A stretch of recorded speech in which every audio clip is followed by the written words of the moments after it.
为什么越水灵越甜的瓜吃完嗓子越干巴？都说吃瓜解渴，上一秒它还是汁水充沛、甜度爆表的消暑神器，但下一秒嗓子却像被粗砂纸打磨过一样，又干又涩又痒。明明是来解渴的甜心天使，为什么下肚后却变成了疯狂拉嗓子的恶毒后妈？难道是我吃瓜的姿势不对，还是现在瓜里有毒？大家好，我是不聊情怀，只聊底层逻辑的微观科普。今天我们吃瓜。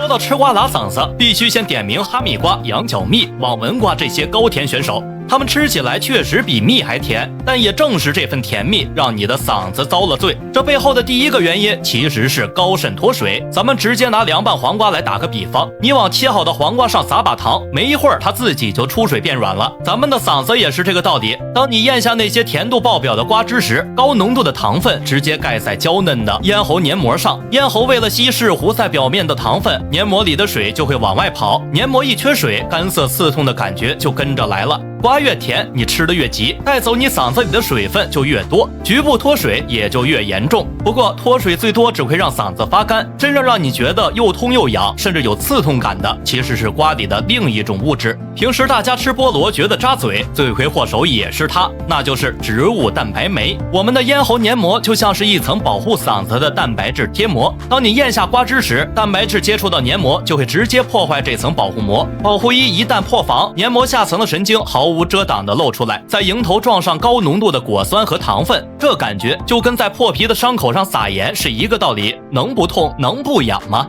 脱水和蛋白酶这两点其实针对所有人，只要瓜够甜，吃得够猛，谁的嗓子都会不舒服。那要是你发现同样的瓜，别人吃得好好的，你才啃了2块就嗓子起痒，连带着嘴唇发麻，耳朵深处痒，这就不是瓜甜不甜的问题了，这其实是典型的过敏反应。如果你平时就容易对花粉过敏，那吃瓜的时候就容易中招，因为部分瓜类含有蛋白质结构，跟引起过敏的花粉非常相似。瓜一进嘴，免疫系统就误以为是外敌入侵，马上开始产生排异反应，接着你的嗓子就会水肿、紧绷，甚至连嘴唇和耳朵都跟着发麻。所以如果每次吃特定类型的瓜都有这反应，那这就是实打实的过敏了。另外，哪怕瓜没问题，你吃瓜的习惯也可能让嗓子遭罪。比如很多人最爱干的事儿，把瓜冰透了再吃。刚从冰箱拿出来的瓜吃着确实过瘾，但这股寒气会让嗓子眼的毛细血管瞬间收缩痉挛，血管一缩，黏膜的抵抗力就跟不上了。偏偏家里的冰箱通常都没那么干净，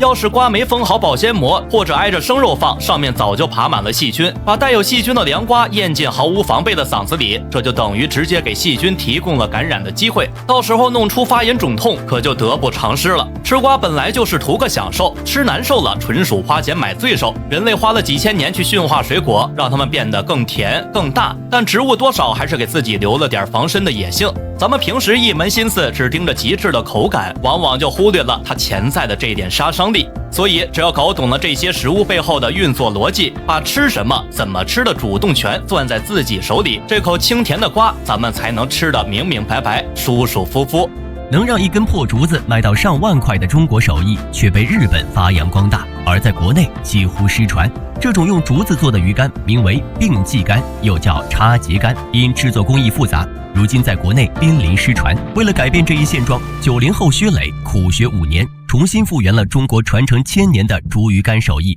竹子必须选用产自秦岭山脉的箭竹，因高海拔高，又常年风雪覆盖，竹子的纤维更紧密，是制作鱼竿的上等材料。但砍回来的竹子不能直接使用，必须经过大量的筛选，挑出又圆又直且每一根竹节长度都一样的竹子。所以别看薛磊的家里堆放了成千上万根竹子，能用的却没有几根。不仅如此，经过筛选后的竹子还需持续阴干2年半以上才能使用，因为竹子的生长过程中总会因交友不慎而出现弯曲的现象。想让竹子达到完美的直线，烤竹子是必不可少的工序。高温的刺激会让竹子在短时间内变软，这时薛磊使用木质矫正器作为调制工具，将竹筒质一点一点掰直。薛磊的邻居很热情，每次都会在烤竹子的时候过来帮忙。烤竹子还是烤点板的来吃嘛？来哇，我帮你烤过来。你板的烤的时候嘛，你口开嘛？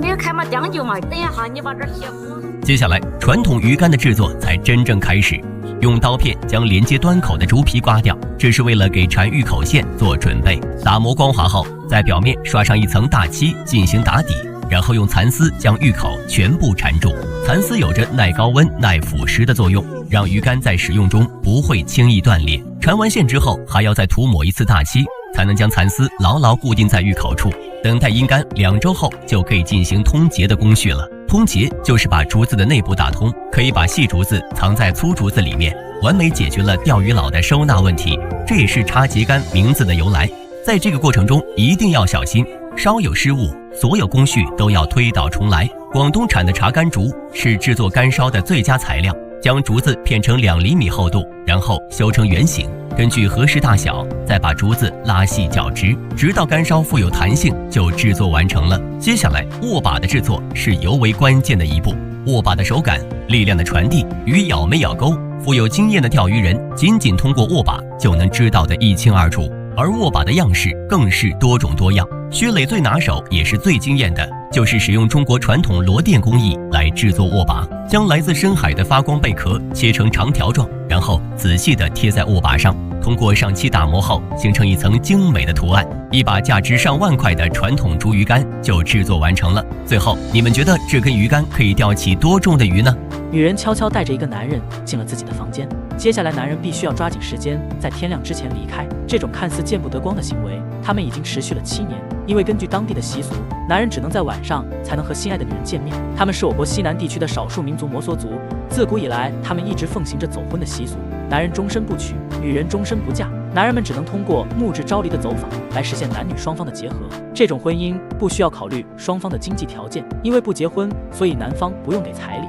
甚至生下来的孩子也不用男方负责，一切由女方接管。这里仍然保留着母系社会的一些习俗，可能因为男女双方没有经济约束，他们可以不只有一个走婚对象。在走婚的过程中，所有行动都需要悄悄地进行，比如男方会带一种特制肉丸，将肉丸喂给女方家的狗吃，否则狗就会叫。如果被别人发现男人在走婚，女方的家人会觉得不被尊重，所以几乎每个摩梭族男人都练就了一手爬墙和躲看门狗的好功夫。年轻人们会在一些节日晚会上相互表达爱意，如果情投意合，就可以去女人的闺房洞房花烛夜。这里女性的地位非常高，在情感问题上有很多发言权。当双方的关系没有那么亲密时，女方会选择结束这段关系，男人也不需要对女人负责。在孩子出生后，由女方家庭抚养孩子。眼前这个抱着孩子看电视的女人叫阿玉，她和祖母、母亲、舅舅生活在一起。虽然母亲是一家之主，但舅舅是家里不可缺少的角色。对于小孩来说，家里的唯一的男性长辈就是舅舅，所以在摩梭族的文化里，舅舅的地位是很高的。舅舅掌管礼仪，母亲掌管财富，家庭成员之间的分工非常详细和合理，他们做好各自的职责。年迈的父母会为劳作的儿女烧水，舅舅负责家里田地的耕种，母亲在家里喂养牲畜。摩梭人在这样的大家庭生活得十分幸福，他们没有利益纠纷，一起劳作，团结友爱。夜幕降临，阿玉的爱人从自己家出发了，他将要去阿玉家走婚，两人离得非常远，需要骑30公里的摩托车才能到。男人来了后，阿玉将他带进阁楼，他们7年间一直都是这样生活。第二天，阿玉和同村的女人都换上鲜亮的摩梭族衣服去庙里祈祷、转经筒、虔诚跪拜，为家人祈求平安。跪拜完，他们来到小镇购买生活所需。这些卖东西的小贩大多也是摩梭人，只是他们放弃了走婚生活，选择一夫一妻制的生活。今天对阿玉家来说是特别的一天，表妹成人礼到了。女孩成人礼是一个家庭十分重要的活动，表妹有长辈为她穿上崭新的摩梭族衣服，喇嘛会对女孩进行祝福，长辈们念经煨桑，往炉子里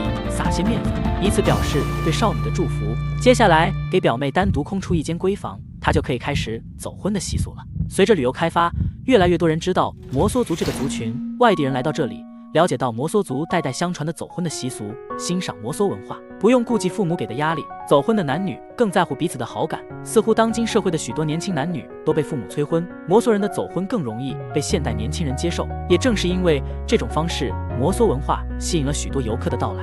谁说面膜只能给人做？老人用宣纸给佛像做了个全身面膜，难道佛像也需要保养吗？其实这是将3维佛像做成2维图像的拓印过程。中国传承1000年的拓印技艺，就像电脑中的复制粘贴，只需将宣纸贴在碑文或者石壁上，通过刷子、木锤等工具，不仅可以将石碑上的文字复刻到拓片上，就连碑文上的线条、纹理以及风化程度都能呈现出来，它比任何照相机或者3D 扫描机都要精确。然而，中国自古传下来的平面拓印使用场景很狭窄，无法对3维立体的文物进行复刻，因为立体的东西会将宣纸顶破，曾被很多专家认为三维拓印是不可能的。但是农民工出身的李仁清天不信邪，经过他20年的摸索，三维立体拓印法竟真的被他研究出来了。今天李仁清要拓印这座来自北魏时期的释迦摩尼像。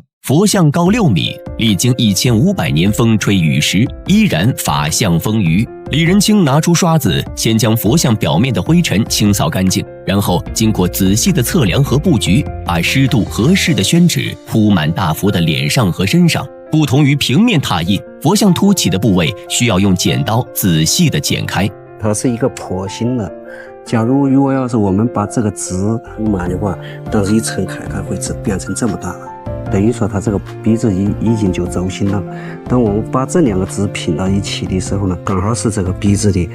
从这个点结合到这个的宽度。虽然说起来很简单，但三维拓印难就难在这里。李仁清需要在心中计算，重新布局，哪怕多剪1厘米，整个过程都要推倒重来。由于宣纸干得很快，他必须赶在水分蒸发前将大佛整个包住。裹上宣纸后，还要重复刷上10几层墨汁。在上墨的过程中，能够发现古人在雕刻佛像的时候留下的印记。三维拓印技术会把它们分毫不差地复制下来，这也是拓印的魅力所在。经过2天1夜的紧张工作，李仁清将宣纸从大佛身上剥离开来。因为立体拓印需要随着佛像的凹凸不停裁剪的原因，所以此时的宣纸呈碎片状，而最后一道步骤就是将它们拼接在一起。上千张脆弱的碎纸看起来杂乱无章，但拼接时不能出现丝毫差错，否则就会前功尽弃。其中拼接大佛面部是最难的，将3维的佛像还原在2维的宣纸上，只能看到佛像的正面投影。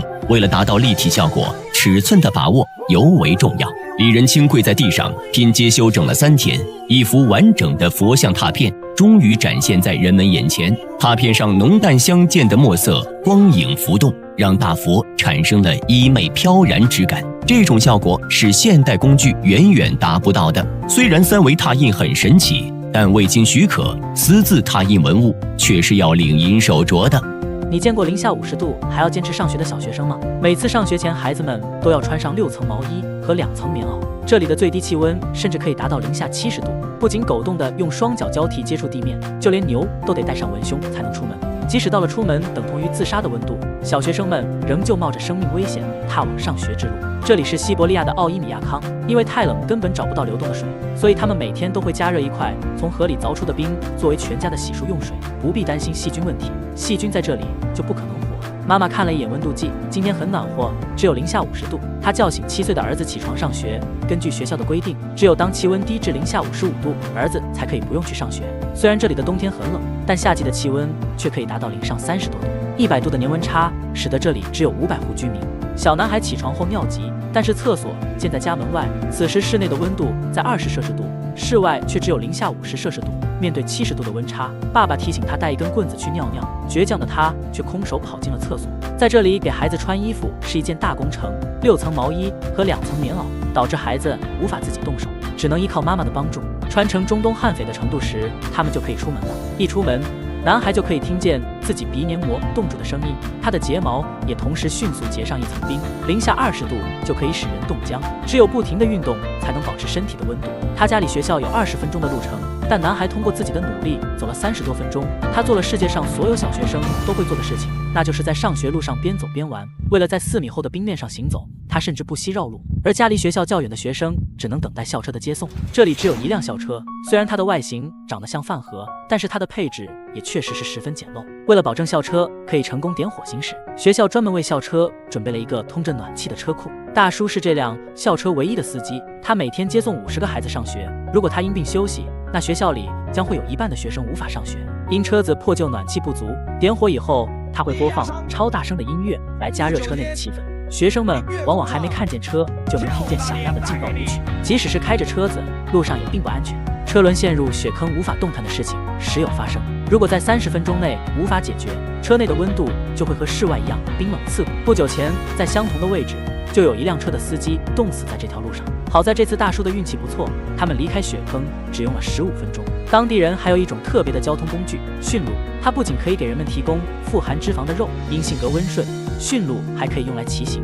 早上8点半，孩子们陆续到达，校车也晃晃悠悠地驶入校园。这些孩子一天只上5小时的课，下午2点钟就会放学。在寒冷的冬季，孩子们没法去室外玩耍，因此操场上的运动器材总是派不上用场。他们更多的选择是做一些室内游戏，或者学习拆解学校里的枪支。这可不是玩具，不愧是战斗民族，热血要从娃娃抓起。2点的时候，伴随着劲爆的 DJ 舞曲，他们又要坐上小饭盒回家了。除了上学，这里的生存更是地狱模式。这里没有什么工作岗位，想要工作只能通过获取毕业证，背井离乡。他们在这里的生活不容易，唯一的期望就是自己的孩子能够平安的长大，拿到学校毕业证，从而离开这个地方。假如给你100万，你愿意来体验1年这样的生活吗？为什么越水灵越甜的瓜吃完嗓子越干巴？都说吃瓜解渴，上一秒它还是汁水充沛、甜度爆表的浇树神器，但下一秒嗓子却像被粗砂纸打磨过一样，又干又涩又痒。明明是来解渴的甜心天使，为什么下肚后却变成了疯狂拉嗓子的恶毒后妈？难道是我吃瓜的姿势不对，还是现在瓜里有毒？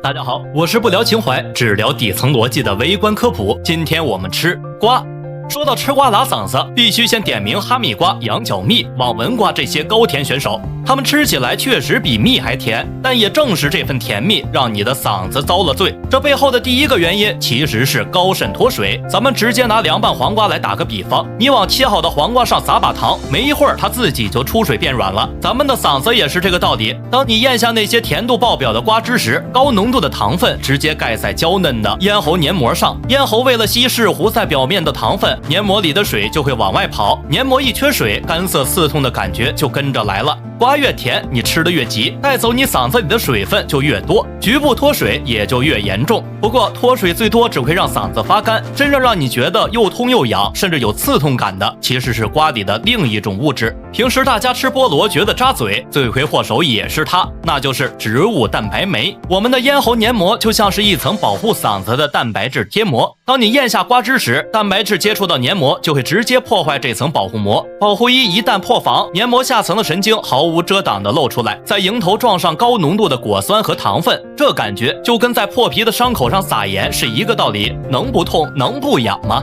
脱水和蛋白酶这2点其实针对所有人，只要瓜够甜，吃得够猛，谁的嗓子都会不舒服。那要是你发现同样的瓜，别人吃得好好的，你才啃了2块就嗓子起痒，连带着嘴唇发麻，耳朵深处痒，这就不是瓜甜不甜的问题了，这其实是典型的过敏反应。如果你平时就容易对花粉过敏，那吃瓜的时候就容易中招，因为部分瓜类含有蛋白质结构，跟引起过敏的花粉非常相似。瓜一进嘴，免疫系统就误以为是外敌入侵，马上开始产生排异反应，接着你的嗓子就会水肿、紧绷，甚至连嘴唇和耳朵都跟着发麻。所以，如果每次吃特定类型的瓜都有这反应，那这就是实打实的过敏了。另外，哪怕瓜没问题，你吃瓜的习惯也可能让嗓子遭罪。比如很多人最爱干的事儿，把瓜冰透了再吃。刚从冰箱拿出来的瓜吃着确实过瘾，但这股寒气会让嗓子眼的毛细血管瞬间收缩痉挛，血管一缩，黏膜的抵抗力就跟不上了。偏偏家里的冰箱通常都没那么干净，要是瓜没封好保鲜膜，或者挨着生肉放，上面早就爬满了细菌，把带有细菌的凉瓜咽进毫无防备的嗓子里，这就等于直接给细菌提供了感染的机会，到时候弄出发炎肿痛，可就得不偿失了。吃瓜本来就是图个享受，吃难受了纯属花钱买罪受。人类花了几千年去驯化水果，让它们变得更甜更大，但植物多少还是给自己留了点防身的野性。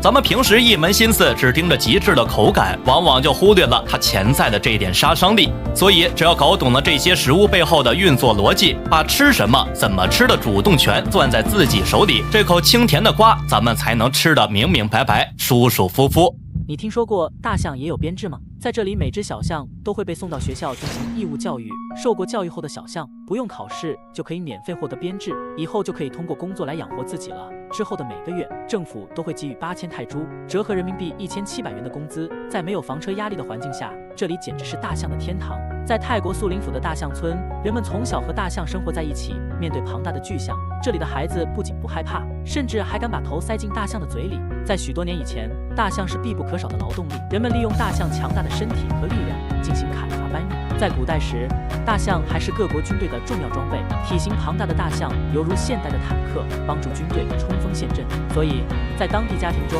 拥有一头大象是一种无上的荣誉。想要养一头大象，除了花钱购买，你也可以去捕捉野生大象。已经78岁的龙某是泰国最后一位驯象师，他从14岁到现在已经累计捕猎了40多头野象。他胸前的金色项链是驯象师最高成就的勋章。捕捉大象最重要的工具就是这条用3张水牛皮捻成的绳子，虽然造价昂贵，但每一根绳子都可以使用上百年。捕捉野象是一场大规模群体活动，每次都要出动50多头家象，耗时3个月才能成功捕捉1-2头野象。这样庞大的队伍由龙某一个人指挥，负责队伍的前进方向和行动方案。在前往驯象的路上，78岁的龙某容光焕发，仿佛又回到了40年前他成为驯象大师的那个光辉时刻。捕象市场充满着野性与智慧的活动，首先要注意的就是风向。如果捕象队伍位于野象的上风口时，野象会被风传递出的气味而惊吓，导致捕捉就会变得十分困难。因此，富有经验的捕象队伍先判断风向，然后利用地形和植被的掩护，从下风向的2翼合围，将象群围堵在角落。现在队伍的阵型已经布好了，在驯象师龙某的一声令下，所有人开始进行集体冲击，野象们四散而逃，只留下一只母象和一只小象落在后面。龙某看到机会，指挥队伍不停地追赶这2只野象。等到野象体力耗尽，慢慢跑不动时，驯象师趁机用组装好的绳子套住野象的腿。这种捕捉方式比较温柔，野象一般不会受到什么伤害。等到绳子套中象腿后，他们会放出后面长达几十米的绳子，慢慢跟着野象，犹如钓鱼一般，直到野象类的精疲力尽，就可以将其带回寨子做压寨小象了。从此，野象摇身一变，获得事业编，并经过驯养，成为当地人的家象。在泰国，象群与人类的亲密已经持续了几千年，可以说，大象早就已经成为了当地不可或缺的一份子。所以，作为一只泰国大象，从出生就享受着政府的一条龙服务。这里有专业的大象医院，为孕象提供悉心的照料。小象在出生后会收到所有人的祝福，政府不仅会为小象颁发出生证明，还会给母象献上果篮奖励。等到小象年满3岁时，会被送到专业学校进行义务教育。受过教育的小象就可以通过工作来养活自己，每月1700元的工资，这完全足够大象每天的伙食费。不仅如此，这里还会举办每年1度的大象节，在这一天，所有外出务工的大象都尽可能的回老家庆祝节日，他们的身上画上吉祥的彩绘，十分炫酷。等大象老了以后，这里还有政府投资的大象养老院，每周都有医生为其进行一次体检，不论是身体的皮外伤、胃病，甚至是白内障，都能被治好。假如大象去世了，他们还会派出专业人士进行殡葬服务，20多个喇叭为大象诵经祈福，之后会将其埋入依山傍水的大象墓地。看完这个纪录片，小编只有一个想法，那就是去泰国做一只大象。